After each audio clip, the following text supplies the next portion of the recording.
পৰকীয়া প্ৰেমৰ বাবে জন্মদাত্ৰী মাতৃয়ে এৰিলে বিকলাংগ সন্তানক। কিমান নিষ্ঠুৰ নিৰ্দয় পাষাণ হলে কৰিব পাৰে এনে কাণ্ড।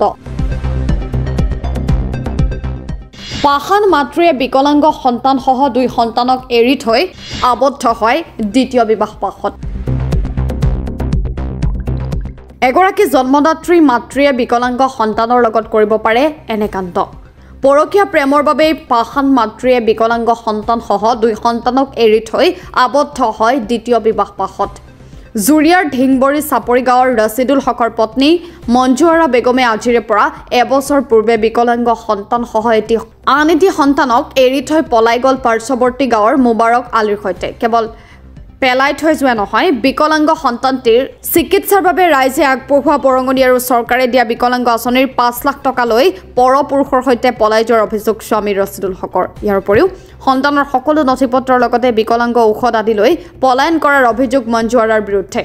উল্লেখযোগ্য যে এবছৰ পূৰ্বে পৰপুৰুষৰ সৈতে পলাই যোৱা পত্নী উভতি আহিব বুলি আশাৰে বাট চাই সন্তান দুটিক নিজেই লালন পালন কৰি আহিছে ৰছিদুলে। পত্নী নাহিলেও সন্তানৰ চিকিৎসাৰ বাবে ধনখিনিক বিচাৰি জুৰিয়া আৰক্ষীৰ কাষ চাপিছে ৰছিদুল হকে। মাতৃবিহীন সন্তান দুটিক কষ্টৰে লালন পালন কৰি অহা ৰছিদুল হকৰ পত্নীয়ে লৈ যোৱা ধন ঘূৰাই আনি পোৱাৰ ব্যৱস্থা কৰি দিবলৈ আহ্বান ভুক্তভোগীৰ। তাৰমানে মোৰ ৱাইফজনী আজিৰ পৰা প্ৰায় 1 বছৰ আগত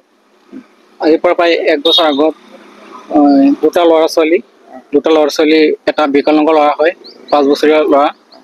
দুটা ল'ৰা ছোৱালীৰ ডকুমেণ্টছ আৰু 5 লাখ টকাৰ লগতে GMCৰ পৰা চৰকাৰে দিয়া আপোনাৰ 25,000 টকাৰ ঔষধ সেইখিনি লৈ তেওঁ গুচি গ'ল। আজি প্ৰায় 1 বছৰৰ কথা। 1 বছৰে তেওঁ আমাক বাঢ়াই নি আছে।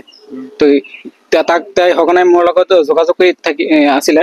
তেওঁ মোক কৈছিলে যে টকাখিনি ঘূৰাই দিব, সন্তানৰ যি 5 লাখ টকা, সেই 5 লাখ টকা ঘূৰাই দিয়াৰ কথা কৈছিলে আমাক।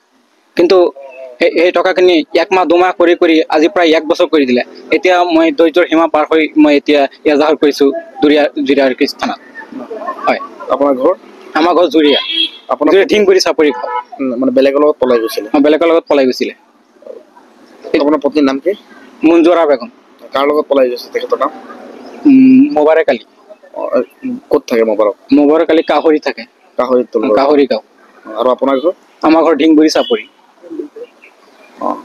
তোমাৰ এই ল'ৰাটো যে ল'ৰাটোৰ সাহায্যৰ টকাটো যে 5 লাখ টকা, এই টকাখিনি প্ৰায় 2 বছৰে ৰাইজে দিছিলে।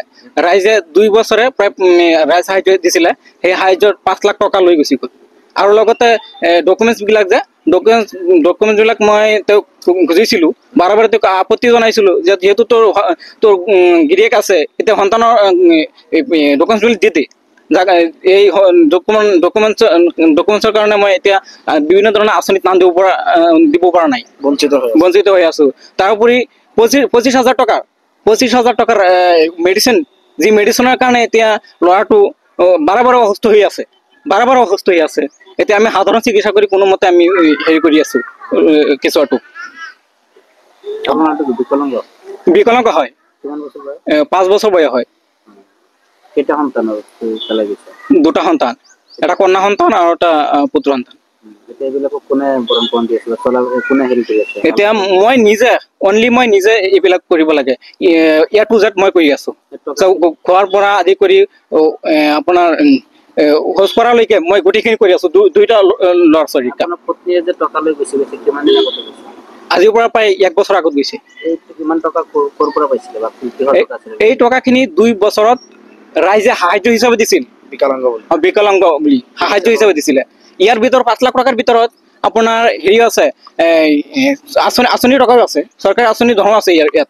সেইখিনি টকা ইয়াত হৈ আছে। নগদ ধন আছিলে নে বেংকত আছিলে? এইবিলাক মানুহৰ হাতত আছিলে, কিছু টকা তেওঁৰ হাতত আছিলে, কিছু টকা মানুহৰ হাতত আছিল। যি হিচাপে দিছিল যে সেইখিনি উঠাই লৈ গুচি গ'ল। আৰু বাকী 1,10,000 টকা ইতিমধ্যে আবদ্ধ কৰি ৰাখিছে ৰাইজ। কিছু 6জন লোকে এতিয়ালৈকে আবদ্ধ কৰি ৰাখিছে। মানুহৰ তাত আছে। সেইখিনি তাৰ কথাৰ কাৰণে আবদ্ধ হৈ আছে। মোকো নিদিয়ে, তাকো নিদিয়া হৈছে। এতিয়া মই কোনোমতে টকাখিনি উদ্ধাৰ কৰিব পৰা নাই এতিয়ালৈকে। আপোনাৰ নামটো কি আছিল? ৰছিদুল হক। আপোনাৰ ঘৰ? ঢিংবৰী চাপৰি। হয়। মই এতিয়া আহ্বান জনাম যিহেতু সন্তানটোক বিকলাংগ সন্তানটোক সেইটো কথা মই নকওঁ, কিন্তু বিকলাংগ সন্তানটো ঔষধটো যে নষ্ট কৰিলে, নষ্ট কৰাৰ ফলত এইটো এজন মাকে সন্তানক ঔষধ নষ্ট কৰি টকা আত্মসাৎ কৰি বেলেগ মতাৰ লগত বেলেগ মানুহ পলাই যোৱাৰ পিছত এই সন্তানটো যে ভুগি আছে, এজন মাকে কেনেকে কৰিব? আমাৰ তাত ভিডিঅ' ফুটেজ আছে, আপোনাক মই দি আছো, ভিডিঅ' ফুটেজ দি আছো, ফটো দি আছো। কেনেকে পাৰে এজন মাকে কেনেকে এনেকুৱা অত্যাচাৰ কৰিব পাৰে, শিশুৰ ওপৰত কেনেকৈ অত্যাচাৰ কৰে? তাৰোপৰি শিশুটো বিকলাংগ হয়, চলিব নোৱাৰা। চৰকাৰক মই এইটোৱে আহ্বান জনাম যে আমাৰ নগাঁও জিলা প্ৰশাসনক এইটোৱে জনাম যে শিশুটোক আবদ্ধ হৈ যিখিনি টকা আছে, 1,10,000 টকা আবদ্ধ হৈ আছে, এই টকাখিনি উদ্ধাৰ কৰাৰ লগতে বাকী যিখিনি টকা আছে সেইখিনি উদ্ধাৰ কৰি সন্তানটোক পুৱাই দি যাতে সন্তানটোক লৈ দুটা সন্তানক লৈ যাতে আমি সাধাৰণভাৱে জীৱন যাপন কৰাত সকাহ পাওঁ, তাৰে আহ্বান জনাম।